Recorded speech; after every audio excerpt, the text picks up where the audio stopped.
na-report na maraming claims ang nadi-deny sa mga ospital.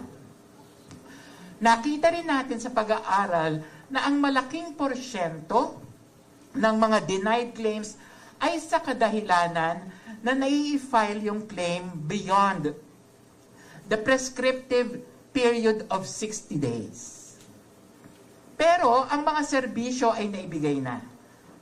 Nakuha na ng ating mga miyembro, however, dahil hindi nai-file ng mga ospital yung kanilang claim sa loob ng 60 days after discharge, nadi-deny po yung kabayaran para dito sa mga ospital.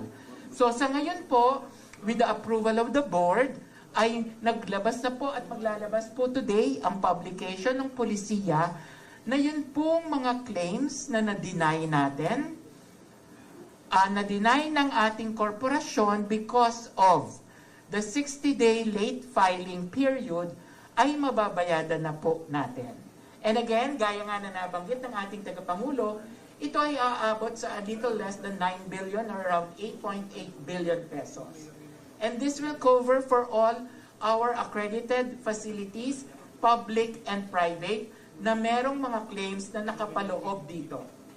So ito pong mga claims na ito, kasama dito yung mga claims na nasa atin ng possession, na na-deny po natin pero hindi pa natin na ibabalik, or yun pong mga claims na na-deny na natin at naipadala na sa ating mga ospital at i-refile nila for either a protest or for a motion, or yun pong mga claims na na-deny natin at naibalik natin sa kanila pero hindi pa po nila na ipa-file sa atin, as long as they belong to the period of January 1, 2018 hanggang December 31, 2024.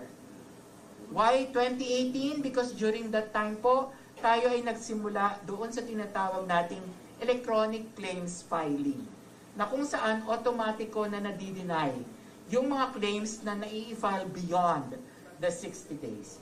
So that would be, I hope, a very welcome improvement from us to our accredited